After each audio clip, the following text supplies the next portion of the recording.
Bonjour et bienvenue au podcast Samedi de lire. Aujourd'hui, on est bien confortablement assis dans la bibliothèque où on fait nos traditionnels enregistrements pour le podcast. Et avant de vous présenter l'avis de lecture que Marie-Claire nous présente aujourd'hui, prends quelques instants pour nous parler pas nous parler, mais nous dire. Je vous présente. Alors, on va parler aujourd'hui de Sauveur et Fils, toutes les saisons de 1 à 6, la série complète de Marie-Aude Muraille. Alors, dans le fond, tu ne focuses pas uniquement sur le premier tome. Non, je vous vends la série. Achetez les 6 en même temps. Parce que tu auras ta raison que tu nous expliqueras pourquoi, là, aujourd'hui, tu nous présentes cette série-là. Mais juste avant, on a réalisé, toi et moi, Marie-Claire, que depuis le début de l'année, on est toutes les deux participantes au défi de MH la lectrice. Son défi de lecture s'appelle MH Tapal. Et comme je le disais, moi, personnellement, je suis une novice dans l'univers de ce genre de défi-là. Mais je suis quand même heureuse et très satisfaite de me lancer ce défi-là, parce que c'est beaucoup de mots défi. Fait que j'essayais de chercher un autre mot, tu sais, comme un synonyme, mais je ne l'ai pas trouvé. Alors, je voulais commencer l'année avec une relation différente avec ma bibliothèque et je pense que ça fonctionne, hein? Absolument. Je vais l'essayer. De toute manière, je pense que ça commence bien. Fait que... Tu as déjà 3 livres de lus? Tout à fait. Nevermore pour la catégorie influencée par les réseaux sociaux. Par les réseaux sociaux. Moi, oui, c'est ça! C'est le raton pour ce qui est d'une sortie de zone de confort, j'ai choisi Exercice de style, qui est un livre écrit par un poète français. Et mon dernier, c'est la catégorie illustration, qui est Sapiens, le tome 1. C'est parfait, c'est des belles lectures. De mon côté, j'en ai terminé 2 et je suis en train de lire mon 3e. Alors, j'ai lu Max dans la catégorie livre avec un seul mot. Cadeau offert. Cadeau offert, et puis qui m'a vraiment pratiquement choquée quand je l'ai reçu. Puis j'ai dit, voyons donc que je vais lire ça. Et pourtant, j'ai passé un excellent moment de lecture. Ensuite, oui, j'ai pleuré parce que c'est un livre qui se passe pendant la Deuxième Guerre mondiale. Ensuite, le deuxième, c'est Wave. Un roman graphique que j'ai adoré, de qui j'attendais absolument rien, puis qui m'a amené dans des... C'est un livre sur le deuil, puis qui fait des parallèles avec le surf, puis l'invention du surf, puis tout ça. Puis c'est un livre très étonnant. Vraiment, j'ai adoré. Puis là, je suis en train de lire... comment ça s'appelle, donc? Je peux pas t'aider, je suis désolée. Attends un peu. Des étoiles, juste de flûte. Et ma fille serait fâchée parce que c'est elle qui m'a incité à lire ce livre-là. Quand elle l'a lu à l'école, elle a dit « Maman, il faut que tu lis ça, c'est vraiment trop bon. » Bougez pas, je le trouve. De l'importance du bon usage des étoiles. Et ce livre-là m'en veut. C'est quoi le titre? Du bon usage des étoiles de Dominique Fortier. Okay. Et je m'excuse parce que c'est un livre qui est très bien écrit. C'est un livre j'ai reçu des très bons commentaires. Puis ma fille l'a adoré. Puis je sais pas pourquoi il me rentre pas dans la tête. Quand je l'aurai terminé, ça va devenir plus simple. Quelque chose de différent. Exactement. Là, je suis en train de le lire. Mais j'ai d'autres lectures en même temps, en parallèle. Fait que des fois, je paresse un peu, là. Parce qu'il était dans la catégorie, celui-là, de livres qui me sort de ma zone de confort. OK. Quand même, c'est ça. C'est une obstination. C'est vraiment juste une obstination. Okay. C'est vraiment juste ça. C'est vraiment juste de dire, je l'ai pas choisi, celui-là. Quand je l'aurai terminé, je vous dirai si j'avais raison de le... mais moi, j'ai l'impression, tout dépendant quand est-ce que tu vas l'avoir terminé. Ici, tu as l'habitude de nous présenter tes coups de cœur, tes 4 étoiles et plus. Les livres que je veux vous amener à aller chercher, que je peux en tout cas vous dire, selon moi, vous allez passer un bon moment de lecture. C'est sûr que c'est toujours... ça se laisse toujours place à l'interprétation, cela-là, mais... On verra, lui. S'il se glissera à travers le podcast. À suivre. Mais là, aujourd'hui, on est ensemble pour l'avis de lecture de Sauveur et Fils. Mais juste avant le détail, que je te cède la parole pour l'avis de lecture détaillé et complet, je vous invite tous, chers auditeurs, à partager, aimer, abonner et commenter nos différents réseaux sociaux. Vous pouvez vous joindre au podcast Littérature Samedi de lire. Pour moi, c'est tout simplement Véro et la Raton Liseur sur Instagram.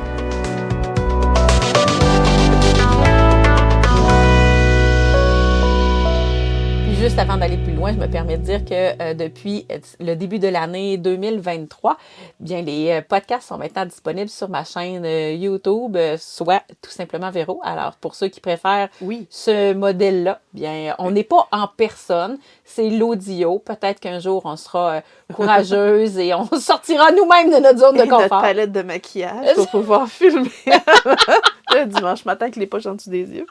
Mais là, Marie-Claire, c'est à toi. OK. Bon, donc moi, je vous présente la série Sauveur et Fils que je procrastine depuis longtemps parce que j'en ai parlé dans quelques podcasts précédents puis je vous disais, un jour, je vais vous présenter ça. Parce que la raison pour laquelle je vous en parle aujourd'hui, c'est que la saison 7 sort prochainement ce printemps en France. Donc, nous, on devrait la voir au Québec à l'automne. Mais par contre, c'est facile maintenant de commander en France. Sincèrement, là, je veux pas empêcher les gens d'acheter dans les librairies québécoises parce que c'est ce que j'encourage beaucoup.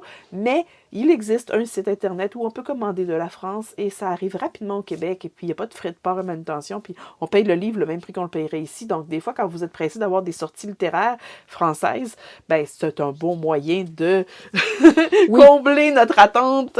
Oui, puis je pense que ça va pas diminuer l'achat chez les libraires non, indépendants. Moi je suis quand même vraiment non, chez La Liberté quand ils me voient arriver, ils savent que j'ai une bonne commande. Moi j'achète plus au Québec que j'achète en France, sauf que de cette façon-là, quand même, des fois, bon. Ceci étant dit, Sauveur et Fils, c'est l'histoire, principalement, d'un psychologue pour enfants.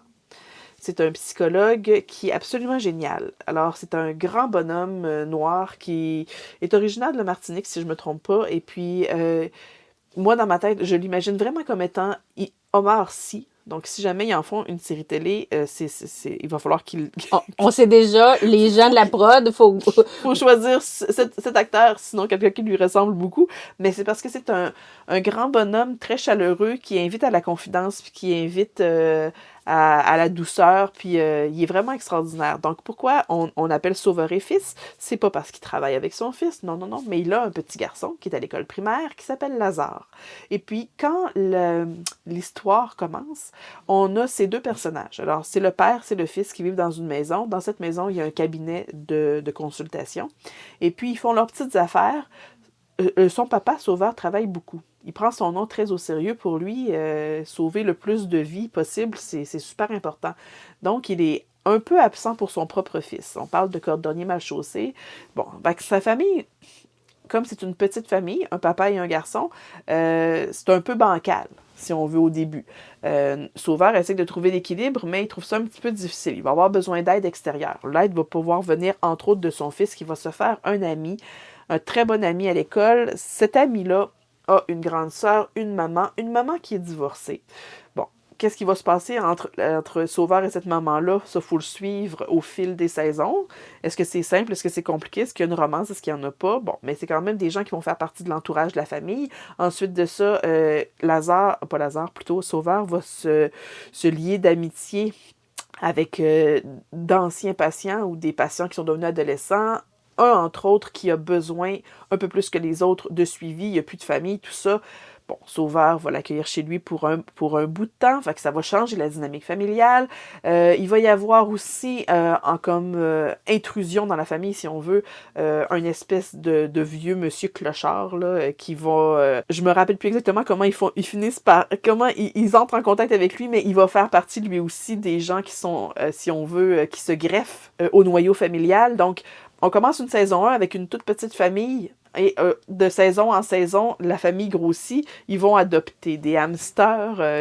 Alors, en couverture, c'est très drôle parce que ce sont des cochons d'Inde. Une magnifique couverture, soit dit en passant. Chaque tome, chaque saison nous présente un ou plusieurs cochons d'Inde dans différentes situations. Ici, on a un joli cochon d'Inde dans un petit bain bleu. Absolument. Belle couverture. La couverture catch the eye, attrape l'œil. C'est vraiment magnifique. Et ça s'en va en s'embellissant de saison en saison. Mais que dire de plus, sinon que c'est une série qui est immensément humaine. C'est une série qui est très réaliste. On a un Sauveur qui a vécu un drame aussi précédent, toute cette histoire-là, au moment de la naissance de Lazare. Dans la saison 2 ou 3, on va creuser ça un peu plus profondément pour savoir qu'est-ce qui s'est passé avec lui. Est-ce que les psychologues peuvent avoir besoin d'aide extérieure? La réponse est oui. Ça reste des êtres humains, là. Ça reste des êtres humains. Il a beau être extraordinaire, puis bon, il y a un autre volet aussi, là, je vous parle de ça, je vous parle beaucoup de Sauveur et de sa famille. Mais ce qui est vraiment intéressant dans cette série-là, qui se lit comme on pourrait écouter un téléroman, c'est que chaque chapitre commence avec une journée au bureau pour Sauveur. Alors aujourd'hui, qui est-ce que j'ai à l'agenda? Ce garçon, cette fille, ce garçon, blablabla. Et puis là, ben, nous, on finit par connaître ses patients. On rentre dans le bureau de consultation avec lui. On suit les séances et puis ces personnages-là reviennent. Fait qu'on suit l'évolution, la régression, où est-ce que ça nous amène. Il y a parfois des personnages qui décident de plus revenir dans le bureau. Puis là, on se dit, oh mon Dieu, on le verra plus celui-là.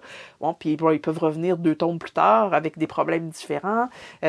Sauveur va aussi suivre les familles. Dans le fond, il suit des enfants. Lui, c'est un psychologue pour enfants, mais parfois, il faut qu'il fasse un peu de coaching auprès des parents. Fait que donc, ce sont des familles qu'on va suivre en parallèle. Fait que ça fait un univers qui est très, très riche et varié. Ça fait plusieurs personnages à aimer ou à ne pas aimer, mais qu'on est tous curieux de savoir, mais où est-ce que ça s'en va, cette histoire-là? Chacun des tomes a sa propre fin. Donc, chacun des tomes pourrait être, si on veut, la fin de la série. Mais on reste toujours curieux, puis on se dit, ouais, mais ce personnage-là, qu'est-ce qui va se passer avec? Ouais, mais cette histoire-là, mettons que celle-là est finie, c'est correct, mais on est vraiment avide de poursuivre, de suivre ces personnages-là. Donc, c'est pour ça qu'à toutes les fois qu'il y a un nouveau tome qui sort, c'est la joie, parce que là, on va retrouver vraiment un univers très riche en émotions, en humanité, puis en problèmes psychologiques. Absolument. Puis ce que je vois à travers ça, c'est que il y a quelque chose qui s'est construit. Ça a toujours été pas dans le trauma qui grandissait, mais l'attachement se développe probablement d'un livre à l'autre, d'une saison à l'autre. Là, ça doit être vraiment... C'est très organique la façon dont ça c'est ça, tu mets le doigt dessus en disant que oui, l'attachement va devenir plus intense entre eux, et puis ça va devenir quelque chose de palpable. Et puis, tu sais, moi, Marie-Aude Muraille, c'est une auteure que j'aime vraiment beaucoup. Elle a les mots pour parler aux enfants, aux adolescents, aux adultes, aux jeunes adultes. Elle a les mots pour exprimer vraiment les émotions des adolescents. Elle sait comment s'adresser à eux, puis elle n'a pas peur d'aborder des sujets sociaux compliqués, le racisme, l'homosexualité, la scarification. Oui, parce que c'est un livre qui est écrit, le premier tome est en 2016. 2016. On n'est pas des années 70, là où il y a des choses qu'on se sent moins à l'aise peut-être comme auteur d'aborder. Mais il y a quand même des sujets, tu vois, qui font encore grincer des dents, l'avortement, tout ça. Bon, là, elle en parle pas clairement dans ces livres-là, mais je veux dire, elle aborde des sujets de violence psychologique, la boulimie, l'anorexie. Fait qu'elle a pas peur de mettre ces problèmes-là en avant. Puis dans tous ses romans, là je parle de Sauveur et Fils, mais dans plusieurs de ses romans, elle n'aura pas peur de mettre ses personnages dans des situations comme ça. Puis bon, en même temps, comment on va chercher de l'aide pour se sortir de ça? Est-ce que tous les personnages peuvent s'en sortir indemnes? Non, parfois il y en a qui s'en sortent pas indemnes. Il y en a pour qui la fin est moins drôle, mais il y en a pour qui la fin est belle. Il y en a pour qui on ne voit juste pas la fin. Elle fait juste nous présenter un bout d'histoire, puis nous on part avec ça. C'est facile de faire des parallèles avec des gens qu'on connaît aussi. Et j'ai envie de dire que lorsqu'on aborde cette lecture-là, probablement qu'il ne faut pas être dans un désir de s'évader. C'est presque c'est presque du voyeurisme, si on veut. Ouais. En fait, je dis voyeurisme, puis c'est pas exactement ça. Plutôt, c'est de l'empathie. Je devrais plutôt dire ça. C'est plus positif. C'est qu'on est tellement empathique envers les personnages qu'on a envie de savoir quels sont leurs malheurs, puis comment est-ce qu'on peut trouver une solution pour, s'il y en a une, pour les aider.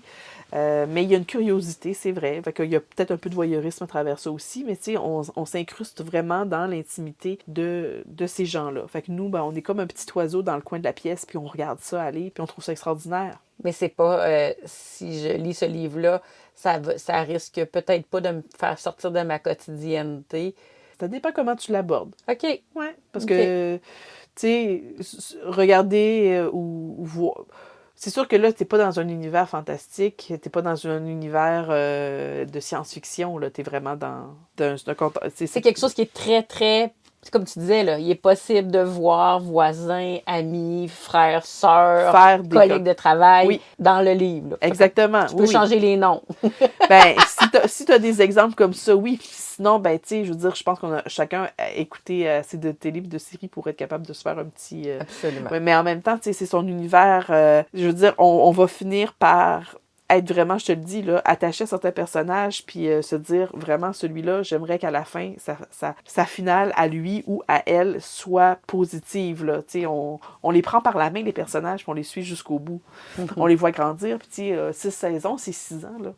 Oui, en même temps, vient. Lazare vieillit, il devient adolescent, puis là, c'est ça exactement, la dynamique familiale, comment ça se passe, puis là, avec autant de monde dans la maison, puis, tu sais, parfois, il y a la police qui est impliquée, ils sont pas juste dans la cuisine à manger des pâtes, là. Non, il se passe des choses. Alors, mais je pense que j'ai probablement tordu, dans le fond, j'ai mal appréhender le livre en me disant que ça sortait pas vraiment, ça me ramenait dans ma quotidienneté. Non, je pense qu'il y a possibilité, c'est le plus je t'écoute, d'aller ailleurs, mais le ailleurs, il est visible dans mon entourage, fait que peut-être le risque de pas copier, mais de transposer, mais il faut juste accepter que c'est pas justement notre réalité. Non. Ben, déjà, ça se passe en France, ça se passe pas au Québec. Bon, voilà. Fait que t'es ailleurs. C'est terminé. T'es en Europe. Voilà, c'est fait. T'es déjà ailleurs. C'est magnifique. Moi, en tout cas, très personnellement, là, j'ai dévoré le premier. J'ai dévoré chacun des tomes, là, des saisons, avec beaucoup de bonheur. Beaucoup de bonheur. Pour moi, cette série-là, c'est un gros coup de cœur. Il n'y a rien vraiment qui a accroché. Il n'y a pas de moment où je me suis dit, bof, non, ça, cette avenue-là, je l'aime moins, fait que je vais arrêter de le lire. Fait que pour moi, personnellement, je suis bon public aussi, mais j'aime l'écriture de Marion de Muraille, puis cette série, il y a tout un fan club aussi, là. Je veux dire, il y a beaucoup de gens qui adorent Sauveur et Fils, là, fait que je pense que c'est peut-être aussi fait bombarder de courriels et de messages pour dire, on veut un tome 7, on veut un tome 7, on veut un tome 7. Mais voilà. Là, Marie-Claire, ce que je comprends, c'est que ça fait le tour de la présentation et c'est les mots. Dans le fond, là, est-ce qu'il y a une idée, une phrase avec laquelle tu résumerais pour faire le marketing, pour amener les gens à dire, là, à l'aube de la sortie du 7e tome, là, de la saison 7, là, nous amener à faire l'achat ou la location des 6 premiers? Ben, en fait, c'est une série à dévorer. C'est une série émouvante. C'est une petite pépite d'humanité. Wow!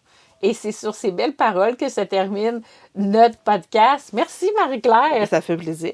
Vraiment. Un petit mot de la fin où on termine ça? Ben, le petit mot de la fin, là, c'est que parfois, si vous voyez une couverture vraiment mignonne en librairie, là, ça vaut la peine de regarder parce que c'est vraiment à cause de ça que j'ai acheté le livre. Une petite couverture mignonne, des fois. Ça change la vie. Ça change la vie. Absolument. Puis pour vrai, je relance pas le sujet, là, mais le petit cochon dingue, il est tout à fait mignon. Il est tellement cute. Bien, merci Marie-Claire pour ce partage-là. Honnêtement, je sais pas si je vais me lancer cette année, mais ça l'a piqué ta curiosité. Oui, tout à fait. Là, j'aime le côté parce que moi, je le dirais sans gêne, je suis une voyeuse. Moi, je m'assierais très bien dans un bureau psychologue ou de psychiatre pour... Ah, absolument, tout à fait. Moi, j'ai ce désir-là de comprendre l'humain, de voir où toute sa tête... Ah ben non, le chien, tu me coupes pas la parole! Désolée pour ceux qui ont entendu les bruits! Mais tout ça pour dire que... Fait que oui, j'aime ça, cette relation-là. Puis si je pouvais... J'aurais ça juste pour voir l'être humain dans toutes ses facettes. Alors, c'est pas impossible qu'il y ait une lectrice supplémentaire. Ben, tant mieux. Alors, en attendant la sortie du 7e tome, je vous souhaite à tous de passer de merveilleux moments et je vous invite une autre fois à nous suivre sur nos différents réseaux sociaux. Abonnez-vous, partagez, commentez et aimez. Pour mon côté, c'est Véronique, c'est tout simplement Véro. Et la Ratoliseur sur Instagram. Oui, et n'hésitez pas à vous abonner et suivre le podcast Littérature. Ça me dit de lire. Et au plaisir de vous revoir ici ou ailleurs. Bonne journée!